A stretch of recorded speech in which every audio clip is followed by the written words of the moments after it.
Okay, so these are the questions that I forgot to do from the review, and I know that the numbers won't quite, these numbers will match up, but the previous videos I did, the numbers don't quite match up, so I apologize for that. So anyway, we'll start with question 14. It says convert to scientific notation. And remember, for that, what you want to do is you want to move the decimal over so that there's only a single digit in front. So this would be 7.8250 or 825, and then times 10 to the, how many times did I move it? 1, 2, 3, 4. And the question is it a 4 or negative 4? Well, 10 to the 4th power is a big number, and I need a big number so that this, when I multiply it, will get bigger, because this is what it started off as. If this had been negative 4, that would have been a really small number, so it would have made this smaller, okay? Some people remember left and right, but I'm a little bit dyslexic, and I find that I can easily trick myself and accidentally get it wrong. So I just remember that a positive power makes this big. I need to multiply this by a big number so that it becomes big again. Okay, the next one gives this, and they want the answer in scientific notation. So it's meant to kind of show you that there's a shortcut going on here. So 8 times 4 is 32. 10 to the 7th times 10 to the 6th, since they have the same base, I would just add the exponent, so I would get times 10 to the 13th. But this is not scientific notation because my decimal needs to be right to where it just has one digit in front. So if I move the decimal 1 over, I get 3.2 times 10 to the, so this changes by 1, right? Does it get bigger or smaller? Well, my 3.2 needs to be bigger to become 32, so I need to make my power bigger. So that would be the answer for that one. Okay, let's take a look at number 46. So it says write an equivalent expression with positive exponents only. So this is pretty easy. You only move the base that has the negative exponent. So if I move it down below, then the exponent will change signs. So I'll get y to the positive third down below. And that's the answer. So this is meant to be pretty quick and easy if you just remember that little rule. I only move the base that has the negative, and I move it to the opposite position. Let's look at question 47. I have x to the 5th raised to the negative 8th. So one of our rules of exponents is if I have a power raised to a power, I multiply those powers. So that would be x to the negative 40, but they don't want my answer to have negative exponents. So I would need to move the base and power down below, which means I need to hold the top with a 1. So I get 1 over x to the 40. Okay, probably the hardest question of these 12 would be this one, number 49. They ask us to find the standard deviation of the set of data. So this is a little time consuming. I would save this one till the end if you're practicing these questions for the review, because I always recommend that you do the fast, easy ones first.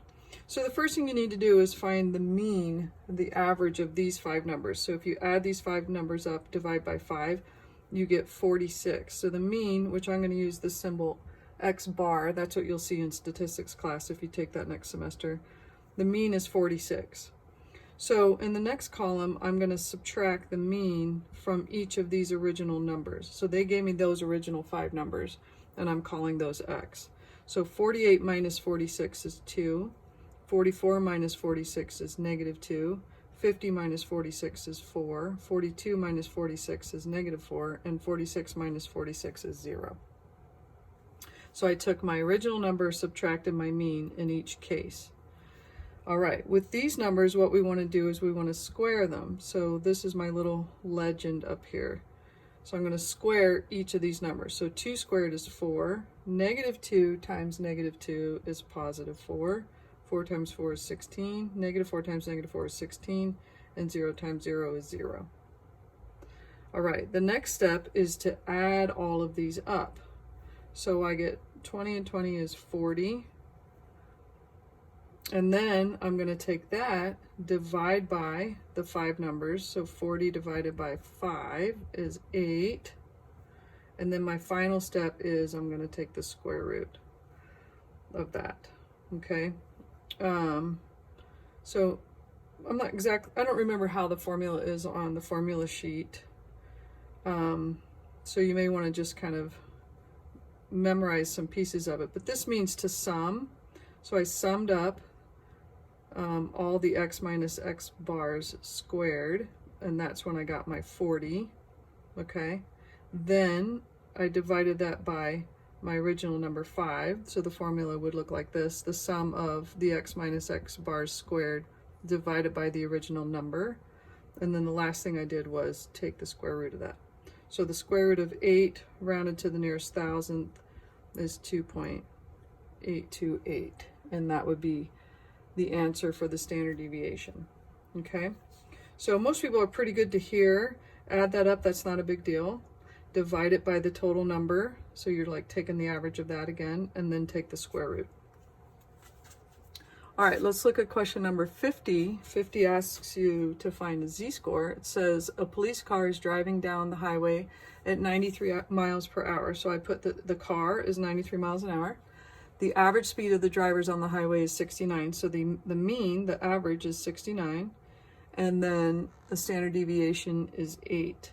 And they want us to find the police car's z-score. So the original formula is z equals whatever the particular thing in question is minus the mean divided by the standard deviation. So our z-score then would be the particular car, which is the police car, minus the mean divided by the standard deviation. So 93 minus 69 is 24, and divided by 8, I get 3. So 3 is my z-score. And then they want to know, is the speed of the police car unusually high? So if it's greater than 2, then it's high. Well, so the answer to this is yes, it's unusually high. If it's greater than 2 or smaller than -2. So if you're on like a number line, here's 2, here's -2. So if it's out here or out down here, then it's unusual. Okay. All right, let's go to number 51. 51, once you understand what an order of magnitude is very simple. So it says if a grain of sand decreased in volume by 5 orders of magnitude, by what factor would its volume decrease? So an order of magnitude is the power on the base 10. So this would be 10 to the 5th. So they want that spelled out. So if you do 10 to the 5th, expanded form would be 100,000. That's your answer. So 52, you can't really do in your head, but it's the same concept. If a star increases its luminosity by 3.7 orders of magnitude, by what factor does its luminosity increase? So you would go 10 to the 3.7 power. I would plug that in on my calculator, and then they want you to round to the nearest whole number. So I got 5,012. Okay, so the last 4 questions, I believe, all have to do with the concept of variation. So let me erase all these. And we're going to have to write these ones out as we go. Okay, so number 53 says, determine if the graph shows direct variation. If it does, state the constant of variation. So my picture has the graph doing something like this. So it does not show direct variation because it does not go through the origin. So it would have to go through the origin in order to have direct variation. And if it did, then the k, the variation k, would be whatever the slope is. So then you'd have to figure out the slope by just counting rise over run for something, okay? Let's look at question 54. So 54 says the weight W, so I'm going to write W, the weight W of an aluminum flatboat varies. So for varies, I'm going to substitute equals K. So the word varies, you replace with equals K. So the weight W varies directly, means that my next letter will go directly next to the K, directly with the length L of the boat. So the first sentence allows me to create my equation. The second sentence says if a 9-foot boat, so I'm going to go, oh, so my L is 9. I don't know my K. If a 9-foot boat weighs 117 pounds, then it starts asking a question. But this part, this is part 2, this allows me to figure out my K. How would I figure out K? Divide both sides by 9. So I get K equals 13. So the implied piece, so you have to do the next step, it implies that you know what to do. So you're going to take your K and rewrite the original equation using 13 for K. And now you go to the very last part of the question where it actually asks a question. Then what is the weight of a 14-foot boat? The weight of a 14-foot boat would be whatever 13 times 14 is, which is 182 pounds. So that was 4 steps, and they don't tell you the steps. You have to know what the steps are. So step 1 is you develop the relationship, the equation based off of what they say. The weight W of an aluminum flatboat varies directly with the length L. That was the first part. Then they give you some substitution values when the weight's 117 and the length is 9.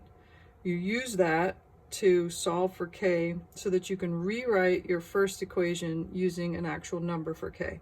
Then you answer the question, which is usually at the very end. Then what is the weight of the 14-foot boat? Well, I put the 14 in for the length times 13 and I get my weight. I think if you go back to the section 4.7 and rewatch that video, I explained the variation a little more in detail. So if you're still struggling with that, I would recommend that you go back and take a look at that. Okay, let's look at question 55. It says, write an equation to describe the variation. Use K for the constant of variation. And they write R varies, which is equals K. Inversely means my letter is going to go down below as S. So there we go. So if they had said directly as S, I'd have put the S here. But they said inversely as S, so I put the S down below. And that's it. That's my answer for that. I'm all done. Okay, let's look at number 56. This is the last one of the 12 that I missed. This is like the 12 problems of Christmas. And it says, okay, this is another one where you've got to know the implied 4-step process like we did on 54. Well, actually in this one, you only have to do 3 of those steps. So it says, if Y varies equals K, inversely, so I know my letter will go below, as X, so X goes below. So there's my original equation. Find the constant of variation K and the inverse variation equation for the situation. And then they tell you when Y equals 6, that X equals 2. So I'm going to use these 2 temporary values for Y and X so that I can figure out what K is. So if I times by 2 both sides, that cancels and this becomes 12. So I've just figured out that K is 12. Well, what do we do with that? We replace K in our original equation so that we have the inverse variation equation given. And so my answer is Y equals 12 over X. And that's what they want. Now, in problem 54, then they asked a question about that. Well, what would Y be if X was 3? Well, then Y would be 4. You plug a 3 in or whatever and get Y. But they don't go that far on this question. This is the end. It'd be like them stopping this one right here. Okay, so that's it. And good luck to you. I'll see you later.